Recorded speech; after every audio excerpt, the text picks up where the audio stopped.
वरदा हरी विठ्ठल श्री ज्ञानदेव तुकाराम माऊली ज्ञानेश्वर महाराज की जय. सर्व घटी राम देहादिही एक सूर्यप्रकाशक सहस्ररश्मी. आपला अभंग 15वा आणि 15व्या अभंगातील आपलं हे तिसरं चरण आहे. कालच्या याच्यामध्ये समबुद्धी घेता समान श्रीहरी आणि शमदमावरी हरी झाला. समबुद्धी म्हणजे काय, समान समबुद्धी स्वीकारल्यानंतर मग काय होतं आणि त्याकरता साधन कोणतं लागतं, शम दम हे कसं महत्त्वाचं साधन आहे हे कालच्या कार्यक्रमामध्ये आपण पाहिलेलं आहे. तर आजच्या चरणामध्ये तर हा परमात्मा सर्वत्र समान कसा आहे, कालच्याच्या ते त्याचं समानत्व सांगितलं आणि आजच्या याच्यामध्ये सुद्धा काय परमात्म्याचं समानत्व सांगायचं आहे. तर त्याकरता एक दृष्टांत देऊन ज्ञानेश्वर महाराजांनी सांगितलं आहे. कोणती गोष्ट दृष्टांत दिला तर तो सिद्धांत कळण्याकरता सुलभ होतो. दृष्टांत हा माणसाला सिद्धांतापर्यंत पोहोचणारा असतो. म्हणून ज्ञानेश्वर महाराजांनी ज्ञानेश्वरीमध्ये 4,500 दृष्टांत दिलेत. संतवाङ्मयात अनेक प्रकारचे दृष्टांत आलेले असतात. ते दृष्टांताहून सिद्धांत कळण्याकरता लवकर माणसाच्या लक्षात येतं. म्हणून ज्ञानेश्वर महाराजांनी या ठिकाणी सर्व घटीराम देहादिही एक आणि सूर्यप्रकाशक सहस्ररश्मी. तर पहिली गोष्ट घट म्हणजे हे शरीर. घट म्हणजे हे शरीर आणि हे शरीर जरी अनेक असले तरी सर्वांमध्ये असणारा परमात्मा म्हणजे त्याला आपण राम असं म्हणतो. तो राम परमात्मा हा सर्वांमध्ये एक आहे आणि तो कसा एक आहे याच्याकरता सूर्याचं उदाहरण दिलं.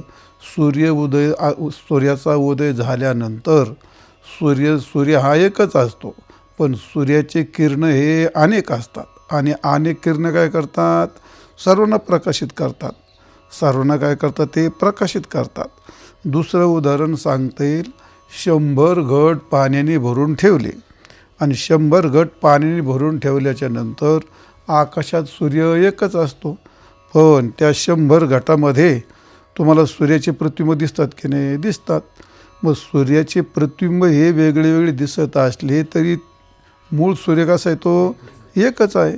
तसं हृदयामध्ये असणारा परमात्मा हा सर्वत्र एक आहे. म्हणजे प्रत्येक देह म्हणजे घट म्हणजे देह आणि प्रत्येक देहामध्ये सर्व देहामध्ये हा हृदयामध्ये परमात्मा काय असतो, एक असतो. तर का ईश्वर सर्वभूतानां हृद्देश अर्जुन तिष्ठती या श्लोकावरती आपण कालच पाहिले.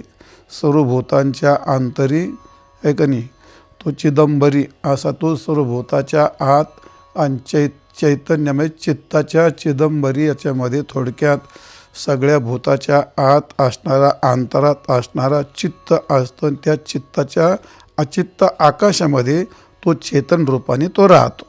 हे आपण काल गीतेच्या पाठामध्ये तुम्ही ऐकलेलं आहे.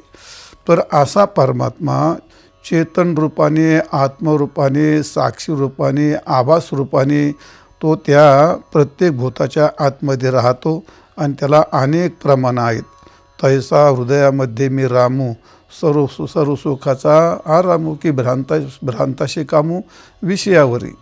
असं अनेक प्रमाणे ती गोष्ट सिद्ध केली आहे. आणि म्हणून तात्पर्य काय आहे, तर सर्व भूताच्या आत असणारा परमात्मा हा एक आहे आणि म्हणून त्याला उदाहरण दिलं, सूर्याचं उदाहरण दिलं.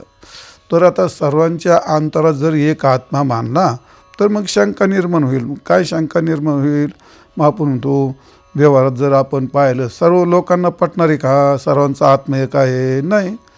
हाडारी लोक म्हणतात काय नाही बाबा, जीव तिथून एकच. आता जीव आणि आत्मा यातलाच भेव लोकांना कळत नसतो. जीव कशाला म्हणतात आणि आत्मा कशाला म्हणतात.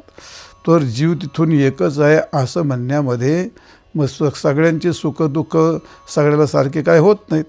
पण याचा अर्थ पहिली शंका काय येईल, मी आहे, तू आहे, तो आहे असा भेद होतो की नाही. मग आता मी तू जर सगळ्यांचा आत्मा एकच मानला तर मी तू असा व्यवहार होईल का, मी तुझा मी तुझ्या व्यवहारात अडचण येईल का नाही, ती अडचण येईल. आता दुसरा व्यवहार काय होणार आहे, व्यक्ती नाही, व्यवहाराचा भेद होतो का नाही? तो व्यवहाराचा भेद होतो. तो का व्यवहाराचा भेद होतो? आपण पाहिलं, ज्या अर्थी भेदामध्ये व्यवहार होतो, अभेदात व्यवहार होत नाही, त्याला दिवानं भुंगते असं आहे. ते त्याला काय म्हणतो आपण? अर्थापत्ती प्रमाण. अर्थापत्ती प्रमाण. तर अर्थप्रती प्रमाण म्हणजे काय असतं? तर जर मनुष्य दिवसा जेवत नाही आणि तो तर गलिलठ्ठ आहे, मग तो गलिलठ्ठ आहे यावरून त्याच्या रात्रीच्या भोजनाची कल्पना केल्या जाते. नाही तर मग त्या भोजनाची कल्पना नाही केली तर त्याच्या गलिलठ्ठपणाची अनुपत्ती होते. चाल हे तर खात नाही म्हणतो आणि मग ताजा तवा नाकास काय आहे का नाही? मग तसं यावरून ज्या अर्थी व्यवहाराचा भेद दिसतो त्या अर्थी आत्म्याचा पण भेद मानावा लागेल ना. सगळा व्यवहार भेदातच व्यवहार होतो. म्हणजे जसं मी तू हे आपल्याला वेगळं दिसतं, तसा व्यवहार भेदसुद्धा म्हणजे भेदाशिवाय काय व्यवहार होत नाही गेलं ते.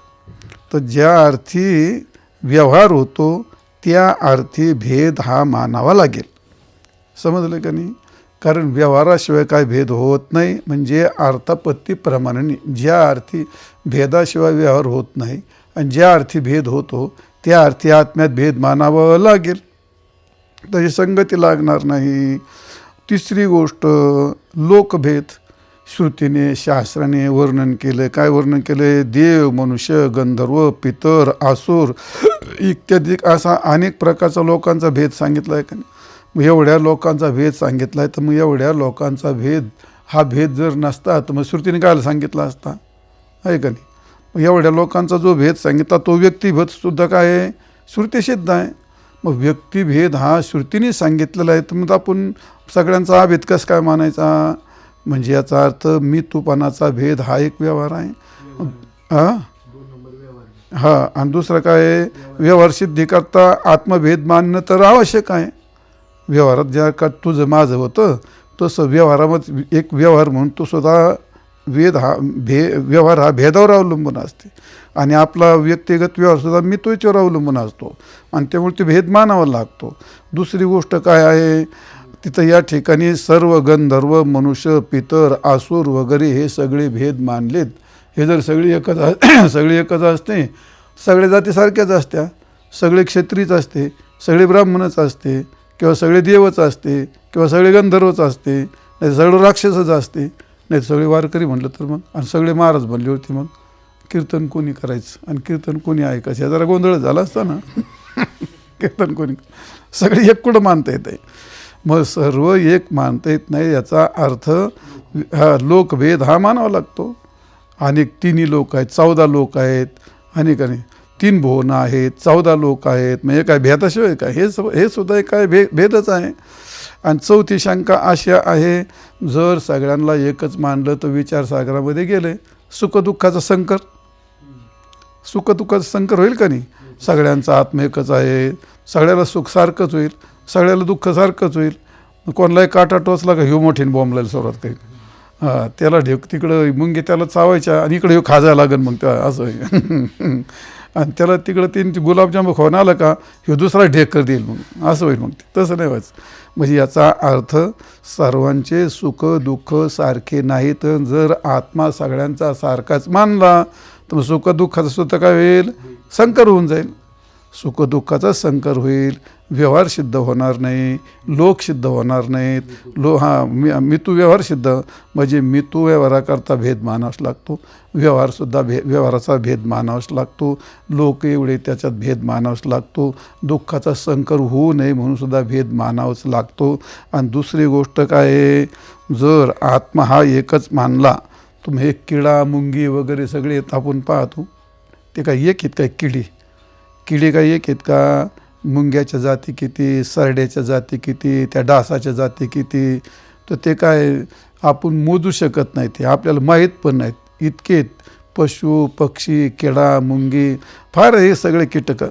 मग हे सगळे यात जर सगळ्यांचा एकच आत्मा मानला तर मग काय होतील? सगळे सर्वज्ञच होतील ना.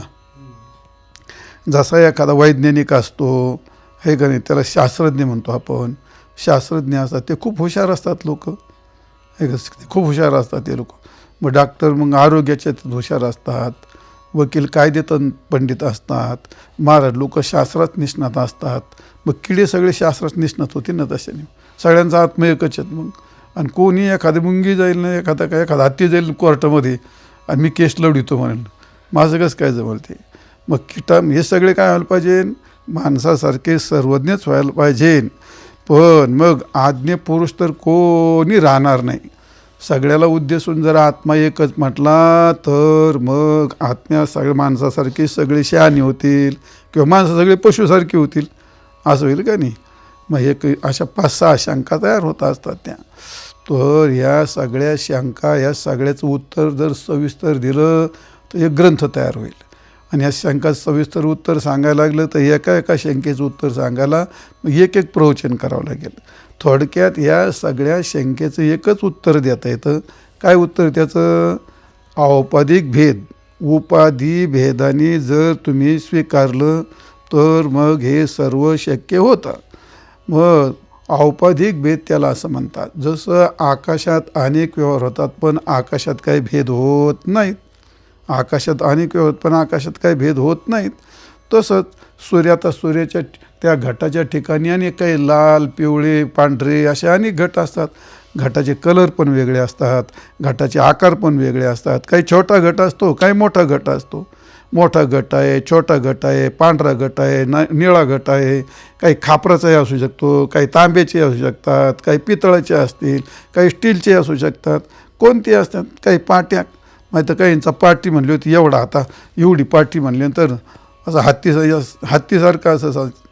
मग काय तांबे, नाना प्रकारचे भांडे असतात. नाना प्रकारचे भांडे असतात. आणि त्या पाणी असलं तर त्यात सूर्याचं प्रतिबिंब पडलं तर सगळ्यातलं प्रतिबिंब ते काय राहते, सूर्य हा एक राहील आणि प्रतिबिंब सगळ्यातले सारखेच राहतील. एवढं भांडं असलं म्हणजे एवढंच प्रतिबिंब पडतं काय ते प्रतिबिंब तेवढंच पडतं गोल गरगरीत. म्हणजे याचा अर्थ हा भांड्यांचा भेद आहे, घटांचा भेद आहे. आणि त्या घटाच्या वर्णामध्ये हिरवा, पिवळा, तांब, लाकूड हे जे भेद असतात ना, हे सगळे त्याच्या कर्माचे भेद असतात, त्याच्या वासनेचे भेद असतात. तसं या शरीरामध्ये अनेक शरीरं असले, त्याचे कर्म वेगळे, त्याच्या वासना वेगळ्या आहे ना, त्याचे भोग वेगळे, त्याचे प्रारब्ध वेगळे. हे सगळे मग कोण काळा, कोण गोरा, हे अनेक प्रकारच्या उपाध्या असतात त्या. आणि म्हणून उपाधीचा स्वीकार केल्याशिवाय तुम्हाला भेदाचा व्यवहार होत नाही आणि आपले भेदही सिद्ध होत नाही. आणि म्हणून मग त्याला मितूपणा करता, व्यवहाराकरता, लोकाकरता, सुखदुःखाचा संकर टाळण्याकरता आणि अजून कीटकात सर्वज्ञता प्राप्त तो आक्षेप येऊन याच्याकरता, सर्वांच्या करता, त्याकरता औपाधी भेद हा उपाधीने भेद झालेला आहे, मूळच्या वस्तूत भेद झालेला नसतो. त्याला सूर्याचं उत्तम प्रकारचं उदाहरण दिलं आहे. तुम्ही कोणत्याही प्रकरण जर केलं तर उपाधीत भेद मानल्याशिवाय तुम्हाला कोणताही व्यवहार करता येत नसतो. आणि म्हणून मुळात भेद नाही, आत्म्यात भेद नाही. आणि ते अनेक ठिकाणी सांगितलं, तुम्ही गीतेमध्ये खूप वेळा ऐकलेलं आहे, त्यामुळे ते सांगायचं काही गरज नाही. आणि म्हणून ज्ञानेश्वर महाराज म्हणतात या ठिकाणी सर्व घटी राम आणि देहादेही एक. सर्व घटी राम, देहादेही एक. माऊलींची एक म्हटलंय ना, सर्व घट आहेत पण सगळ्या देहामध्ये तो एक आहे. आणि कशाप्रमाणे? सूर्याप्रमाणे. सूर्यप्रकाशक सहस्रश्मी असा हा परमात्मा सर्वांच्या हृदयदेशी मी अमुक आहे आयशी. जे बुद्धिस्पुरी अहर्निशी ती वस्तुगामी. सगळ्यांच्या हृदयामध्ये मी स्फुरण जे पावतो ती वस्तू मी आहे. मग सगळ्यांच्या हृदयात एकच आहे आणि सारखीच आहे, फक्त उपाधी भिन्न आहे. सूर्याप्रमाणे असं उदाहरण दिलं म्हणजे झालं. असा प्रकारे असा जो समान परमात्मा आहे, मग तेच औपाधिक भेदाने म्हणा किंवा सगुण रूपाने तो परमात्मा भक्ताच्या उद्धाराकरता सगुण साकार रूप धारण करतो आणि भक्ताचा उद्धार करतो. आणि आपल्याला अनंत नामे ठेवून घेतो. आणि अनंत नामे ठेवून घेतले की मग त्या नामाच्या साह्याने जे भक्त आहेत ते भक्त सहजरित्या उद्धार पाहून घेतात. या जन्माच्या याच्यातून ते काय करतात, ते मुक्त होतात. मग ज्ञानेश्वर महाराजांनी शेवटच्या चरणात असं म्हटलेलं आहे की या मागच्या जन्मातून मी मुक्त झालो. हा का, तर त्याचं कारण माऊली म्हणतात, ज्ञानदेवा चित्ती हरिपाठ नेमा आणि मागल्या जन्मा मुक्त झालो. मी माझ्या चित्तामध्ये असा जो हरी आहे, आतापर्यंत पहिल्या चरणामध्ये काय सांगितलं, एक नाम हरी आणि द्वैत नाम दुरी. तिथं द्वैत काय केलं आहे, दूर केलं आहे आणि एक भगवंताचं नाम धारण केलं आहे. दुसऱ्या चरणामध्ये काय घेतलं, समबुद्धी घेता, तिथं समान श्रीहरी आणि शमदम, तिथं पुढं साधन सांगितलं. पण इथं सुद्धा काय सम सांगितलं. तिथं वर एक आलं आहे, इथं सम आलं आहे आणि पुन्हा सर्व घटी राम, तिथं पुन्हा एक आलं आहे. आणि हे सर्व सम एक हा एकच परमात्मा आहे आणि हा त्याचं एकत्व. असा परमात्मा प्राप्त करण्याकरिता भगवंतांनी आपल्या भक्ताकरता सगुण भक्तीचा हा मार्ग निर्माण केला. मग अनंत नामे घेतले ठेवून, त्यांनी त्याच्याकरता अनंत नामं ठेवून घेतली. माऊली म्हणतात, असं त्याचं नाम, जो एक नाम हरी, असं जे एक नाम हरीचं नाम आहे ते मी चित्तात धारण केलं आणि चित्तात धारण केल्यामुळे माझ्या पाठीमागे जे जन्माची कटकट लागली होती, मी त्यातून मुक्त झालो. ज्ञानदेवा चित्ती हरिपाठ नेमा, म्हणजे मी त्याचा नेम केला आणि मागच्या जन्मात काय झालो, मागल्या जन्मा मुक्त झालो. तर मागल्या जन्मा मुक्त झालो. मागल्या जन्म म्हणजे काय आणि तो मुक्त झालं म्हणजे काय, तो जन्म ही गोष्ट अशी आहे अटळ.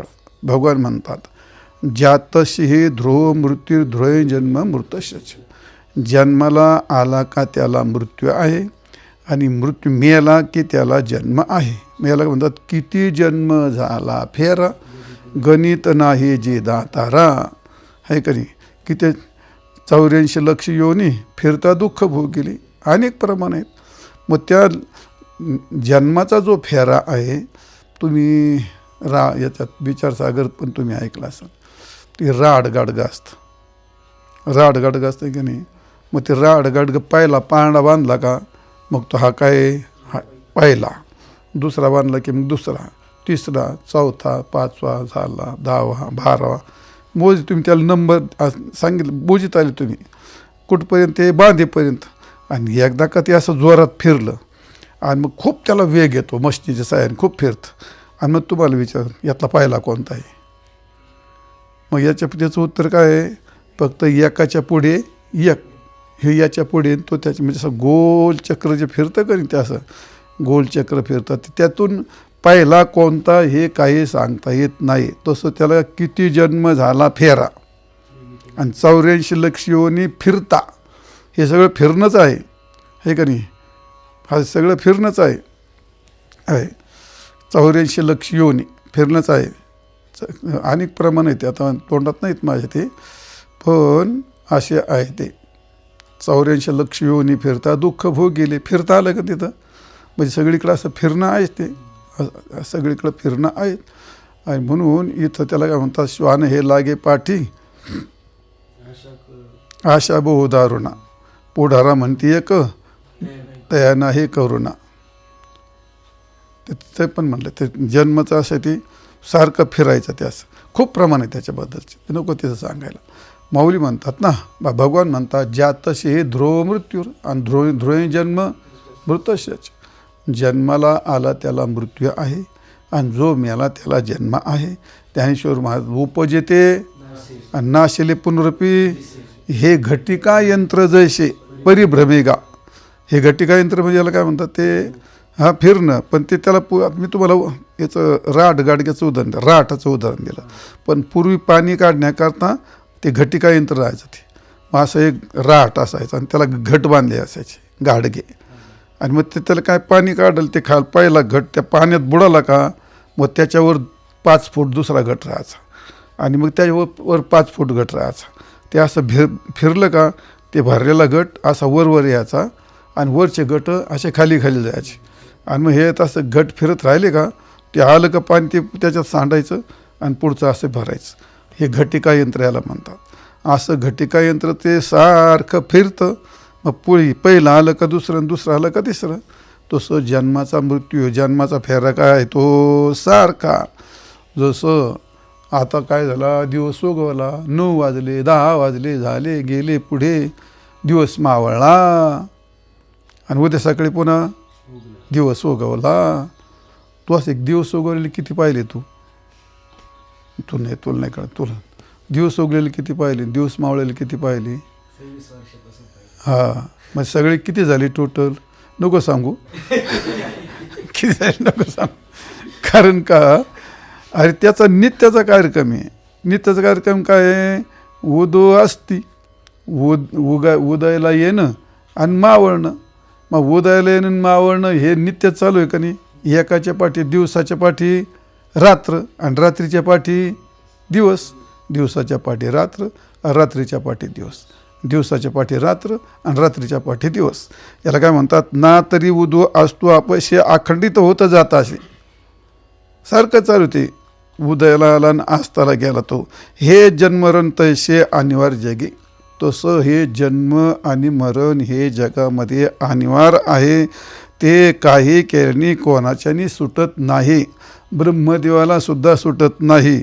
माणसाची गोष्ट काय घेऊन बसलात? हिरवी ब्रह्मपणाचे भडसे, ब्रह्मपण जर मिळालं तरी ब्रह्म भडसे, न चुकतीचे पुनर्वृत्तीचे वळसे, परी न्यूटलियाचे जैसे पोटन दुखे त्याप्रमाणे. म्हणजे ब्रह्मदेव झाला तरीसुद्धा त्याला जन्माच्या फेऱ्यातून सुटता येत नाही, इतकी कठीण गोष्ट असते. आणि म्हणून ना तरी चेल्यानंतरे न बुडजे स्वप्नीचे महापुरे, तेवी माते पावले ते संसारी लिंपितीचे ना. जसा एकदा माणसाला स्वप्न पडलं, भयानक स्वप्न पडतात. आणि स्वप्न पडल्यानंतर त्या जेव्हा जागा होतो तेव्हा मात्र त्या स्वप्नाचे दुःख काही त्याला लागत नाहीत. तसं आत असणारा परमात्मा जर एखाद्याने जाणला तर मात्र त्याला पुन्हा जन्म मिळत नाहीत. त्याच्याकरता ज्ञानदेवा चित्तेने हरिपाठ नेमो आणि मागल्या जन्मामुक्त झालो. म्हणजे पाठीमागे जन्माचा फेरा लागला ना, तो फेरा कशाला सांगले तुम्हाला? मागचा जन्म हे झाला का तो जन्माचा फेरा, ते काल तुम्हाला त्याविषयी अर्थ सांगितलं. मागचा जन्म म्हणजे ज्या जन्मात मुक्त झाला तो सगळ्यात शेवटचा जन्म समजायचा, असा पण अर्थ लावता येतो. आणि मागल्या जन्माचा अर्थ मागं जो फेरा लागला आहे, जन्माच्या पाठीमागं जन्म, जन्माच्या पाठीमागं जन्म, तो जो फेरा लागला आहे त्यातून मुक्त झालो, असा पण त्याचा अर्थ होतो. राहू द्या म्हणले जन्म, त्याला काय होतं? चांगली गोष्ट आहे म्हणले, जन्म चांगली गोष्ट आहे, मस्त. मग मोबाईल पाहायला मिळतो, मोटरसायकल दामटायला मिळते, गुलाबजांबू खायला मिळतात, मस्त कपडे घालायचे, असे पावडर लावायची, चकाचक चांगलं असे वाढदिवस साजरे करायचे. आणि मग ते काय चांगली गोष्ट आहे, ती कुठं वाईट गोष्ट आहे? ती चांगली गोष्ट आहे. ती भजन पूजन करता येतं, हां, धोंडे खायला मिळतात, किती चांगली गोष्ट आहे. ती गोष्ट चांगली आहे, पण त्याच्या पाठीमागची गोष्ट किती वाईट आहे. ते संतांनी लिहिलंय, जन्माच्या मातेच्या उदर कोरी आणि पचोन विष्ठेच्या दातरी, उकडून 9 मास वरी जन्मोजन्मी मरती. मग आता ते काय लयच वाईट गोष्ट आहे. ते त्या आईच्या उदरामध्ये जठरामध्ये तो गर्भ असतो, तो गर्भ काय अवस्थेत असतो आणि काय त्रास असतो, ज्ञानेश्वर महाराजांनी 13व्या अध्यायात त्याचं खूप वर्णन केलं आहे. अशी गोष्ट आहे. विष्ठामूत्राच्या दाथरीनं अधोमुख 9 मास, ज्या काळात सगळ्या बाजूने मूत्र असतं, त्याचं तोंड गर्भामध्ये असं खाली झालेलं असतं आणि त्या 9 महिन्यामध्ये तो अत्यंत उकडल्यासारखा होतो. आता पोटामध्ये ते विष्ठामूत्र ते एवढं सगळं कठीण असतं. मग बरं त्याला काय बोलता येतं का? मग तिथं काय फॅन आहे का? तिथं काय एसी आहे का? तिथं काय चालू करता येतं का? जनरेटर चालू करावं, मल्ले गरम झालं, असे काही चालत नाही तिथं. आणि म्हणून विष्ठालेप चहूकडे, नाकी तोंडी कृमी किडे. विष्ठालेप सगळ्या बाजून असतो, नाका तोंडामध्ये किडे गेलेल्या असतात, नाक सगळी घाण असते. आणि मग त्या गर्भवासाचे कष्ट गाढे, ते किती त्याला कष्ट होतात हे कोणापुढे सांगेल, कोणाला सांगणार? बरं, आई आहे, आता ती आई म्हणल्यावरती ती शेवटी माणूसच आहे, त्याला पण काहीतरी खायची. ती आंबट खाते, मग ती अत्यंत कडू पण खाते, अत्यंत तिखट पण खाते, गरम गरम चहा पण पिते आणि ते सगळं पोटात जातं का नाही. मग आता ते सगळे गर्भाला चटके बसतातच का नाही. मग ते इतकं लहान बाळ आहे त्याला इतकं आंबट चालेल का, ते लहान बाळ त्याला एवढं तिखट चालेल का. मग सगळं कटू आम्ल खारट असे, मग ते गर्भवतीचे डोळे पुरतात पण त्याचे त्वचा पार सगळी जळून जाते त्या लेकराची. पण त्याचं काही नाही. तेने दुःखे डोळे अति दुःखी, त्या दुःखात लोळून तो अतिशय दुःखी होतो, पण त्याचा काही विलाज चालत नाही. आणि म्हणून गर्भोदराची व्यथा नेती माता आणि पिता, त्या त्या गर्भामध्ये असणाऱ्या मुलाचे कष्ट ते ना आईला कळत ना बापाला कळत. आणि मग त्याला एकट्यालाच भोगावं लागतात का नाही, त्याला एकट्यालाच भोगावं लागतात. आणि मग तिथं कोणी सोडवित नाही जीवाची व्यथा. तर याकरता ज्या काला जन्म झाला त्या कालासुद्धा जन्म झाल्यानंतरही त्याला काही बोलता येत नाही, कळता येत नाही, काही सांगता येत नाही. पण नाना प्रकारची दुःख त्याला ती भोगावे लागतात, अनेक प्रकारच्या खाणी भोगाव्या लागतात. हे सर्व दुःख आहे. आणि म्हणून मग तुम्हाला जन्म राहिला तर काय होतं, कायला मुक्त व्हायचं जन्मातून. पण मग हे जन्माची कहाणी अशी आहे, म्हणजे गर्भाची कहाणी अशी आहे. आणि मृत्यूची कहाणी पण भयंकर आहे. तुकाराम महाराज पण म्हणले, काय सांगू गर्भीची यातना, मज भोगिता नारायणा, मांस मळ मूत्र जानन, त्या काला तुझं क्षणोक्षणा ध्यात असे. मी तुझे क्षणाक्षणाला माझे सोयीत नेणते कोणी काहीच न करते मज वाचून. बाकी सगळे सुखच असतं, सगळे सुखाचे भागीदार असतात. म्हणून फार कष्टदायक आहे म्हणते ही गोष्ट. जन्माची गोष्ट फार कष्टदायक आहेत. तिथं कोणाला काही बोलता येत नाही, सांगता येत नाही, असं अत्यंत कष्टाची गोष्ट असते ती. त्याकरता ज्ञानेश्वर महाराज म्हणतात त्याच्याकरता एकच उपाय. काय उपाय त्याच्यावरती, भगवंताचं नामस्मरण करावं. ते नियमाने नामस्मरण की माझ्या मनामध्ये धारण केलं, आणि माझ्या मनात धारण केल्यामुळे मागच्या जन्मात मी काय झालो, मुक्त झालो. मग ध्यानदेवा चित्ती हरिपाठ नेमा, आणि मागण्या जन्मा मुक्त झालो. आणि एकदा मुक्त झाल्याच्या नंतर मात्र त्याला पुन्हा कधी जन्म मिळत नाही. कारण का, त्या आपल्या होऊन गेला विषय.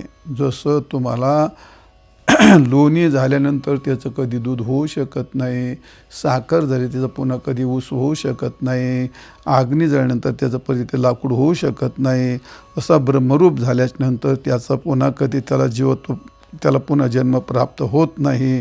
ज्ञानेश्वर महाराज म्हणतात, अरे एखादी नदी डोंगरात शिखरावर चढल का, नाही चढू शकत. तसं ज्ञानाला परत जन्म होऊ शकतो का, नाही होऊ शकत. असं आहे. मग चंदन झालं, चंदन म्हातारा झाला आणि वाळ्याला झाला, कसा आहे झाला. तर चंदनला कधी बाबळपणा येईल का, नाही. चंदन हा बाबळीला चंदन करू शकतो, पण चंदनच कधी बाबळ होऊ शकतो का. तसं ज्ञानाला परत कधी जन्म होऊ शकत नाही. कापूर जळाला आणि पुन्हा कापूर होईल का, नाही. तसा ज्ञानाला पुन्हा कधी जन्म होईल का, नाही. वारा एखादी जाळी लावली आणि त्या जाळीमध्ये वारा अडकला, असं कधी होतं का, असं कधी होत नाही. त्यामुळे जसा जाळीत वारा कधी अडकू शकत नाही, तसं ज्ञानाला पुन्हा जन्म होऊ शकत नाही, पुन्हा तो जन्माला येऊ शकत नाही. आणि म्हणून काहीही जरी झालं तर एकदा भगवत कृपा जरी हरिपाठ म्हणजे हरीचं नाम चित्तात धारण केलं, नियमाने नामस्मरण केलं, भगवत कृपा झाली, आणि जर त्याला भगवत प्राप्ती झाली तर त्याचं जन्माचा फेरा सगळा सुटून जातो आणि पुन्हा त्याला जन्म होत नाही. यद्गत्वा न निवर्तन्ते, गीतेमध्ये अनेक प्रमाणं सांगितलेल्या आहेत.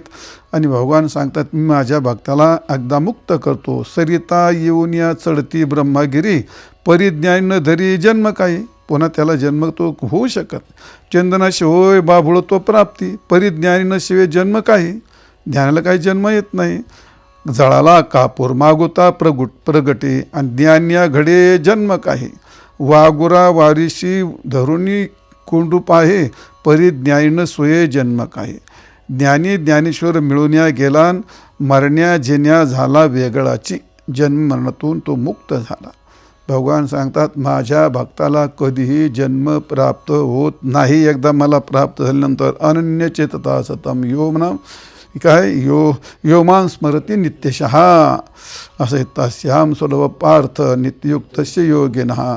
8व्या अध्यायामध्ये म्हटलं का नाही काय, अन्यचेता सततम. चेता म्हणजे चित्तांतकरण.